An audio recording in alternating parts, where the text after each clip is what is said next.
ಮಧ್ಯಪ್ರಾಚ್ಯದಲ್ಲಿ ಮುಂದುವರೆದಿದೆ ಸಂಘರ್ಷ. ಇನ್ನೂ ಕೂಡ ಯುದ್ಧ ಮುಂದುವರಿತಾ ಇದೆ. ಇರಾನ್, ಇಸ್ರೇಲ್ ಮತ್ತು ಅಮೆರಿಕ ಏನಿದೆ, ಈ ಮೂರೂ ದೇಶಗಳು ಕೂಡ ದೊಡ್ಡ ಮಟ್ಟದಲ್ಲಿ ದಾಳಿಯನ್ನು ನಡೆಸ್ತಾ ಇದ್ರು.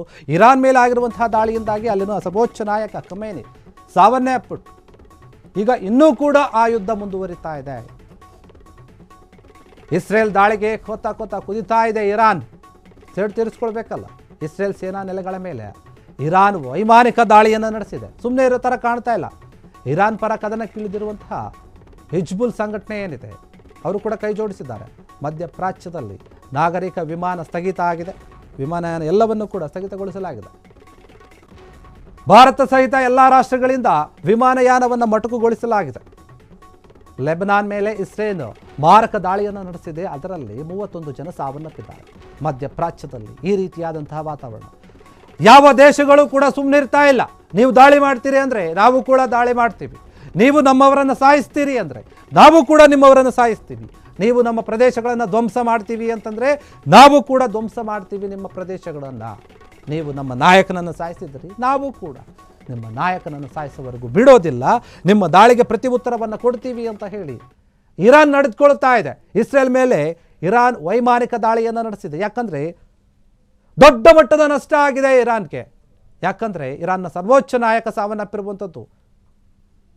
ಇಸ್ರೇಲು ಮತ್ತು ಅಮೆರಿಕ ಜಂಟಿಯಾಗಿ ನಡೆಸಿದಂತಹ ಕಾರ್ಯಾಚರಣೆ ವೈಮಾನಿಕ ದಾಳಿಯಲ್ಲಿ ಸಾಕಷ್ಟು ಜನ ಸಾವನ್ನಪ್ಪಿದ್ರು. ಅಷ್ಟೇ ಅಲ್ಲ, ಮುಖ್ಯವಾಗಿ ಆಗಿರುವಂಥದ್ದೇನು, ಯಾವಾಗ ಸರ್ವೋಚ್ಚ ನಾಯಕ ಖಮೇನಿ ಸಾವನ್ನಪ್ಪಿದ್ರು ಇನ್ನಷ್ಟು ಯುದ್ಧದ ತೀವ್ರತೆ ಹೆಚ್ಚಾಗ್ತಾ ಹೋಯಿತು.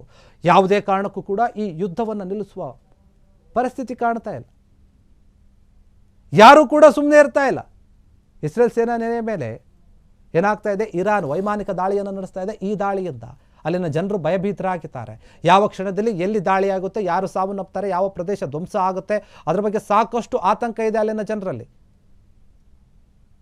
ಈಗ ಇರಾನ್ ಪರವಾಗಿ ಹಿಜ್ಬುಲ್ಲಾ ಸಂಘಟನೆ ಏನಿದೆ, ಹಿಜ್ಬುಲ್ ಸಂಘಟನೆ, ಆ ಸಂಘಟನೆ ಕೂಡ ಕೈ ಜೋಡಿಸಿದೆ. ನಾವು ನಿಮ್ಮ ಜೊತೆ ಇರ್ತೀವಿ, ಯುದ್ಧದಲ್ಲಿ ಭಾಗಿಯಾಗ್ತೀವಿ, ನಿಮಗೆ ಆದಂತಹ ಅನ್ಯಾಯಕ್ಕೆ ನಾವು ಕೈ ಜೋಡಿಸಿ ಸೇಡನ್ನು ತೀರಿಸ್ಕೊಳ್ತೀವಿ, ತಕ್ಕ ಉತ್ತರವನ್ನು ಕೊಡ್ತೀವಿ ಅಂತ ಹೇಳಿ ಅವರು ಕೂಡ ಬಂದಿದ್ದಾರೆ ಈಗ ಇರಾನ್ಗೆ ಸಹಾಯ ಮಾಡೋಕ್ಕೆ.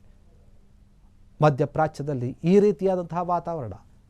ಇದಕ್ಕಾಗಿಯೇ ಏನು ವಿಮಾನ ಹಾರಾಟ ಇದೆ, ಭಾರತಕ್ಕೆ ಬರುವಂತಹ ವಿಮಾನ ಆಗಿರ್ಬೋದು, ಬೇರೆ ಬೇರೆ ರಾಷ್ಟ್ರಗಳಿಗೆ ಹೋಗುವಂಥದ್ದು ಇರಾನ್ನಿಂದ ಎಲ್ಲವನ್ನು ಕೂಡ ಕ್ಯಾನ್ಸಲ್ ಮಾಡಿದ್ದಾರೆ. ಈ ರೀತಿಯ ಯುದ್ಧದ ವಾತಾವರಣ ಇರೋದ್ರಿಂದ ಯಾವ ವಿಮಾನ ಹಾರಾಟವೂ ಕೂಡ ಸೇಫ್ ಆಗಿರೋದಿಲ್ಲ. ಅದೇ ದೃಷ್ಟಿಯಿಂದ ಎಲ್ಲ ಫ್ಲೈಟ್ಗಳ ಹಾರಾಟವನ್ನು ಕ್ಯಾನ್ಸಲ್ ಮಾಡಲಾಗಿದೆ. ಭಾರತಕ್ಕೆ ಬರೋದಾಗಿರ್ಬೋದು, ಬೇರೆ ಬೇರೆ ದೇಶಕ್ಕೆ ಹೋಗೋದಾಗಿರ್ಬೋದು.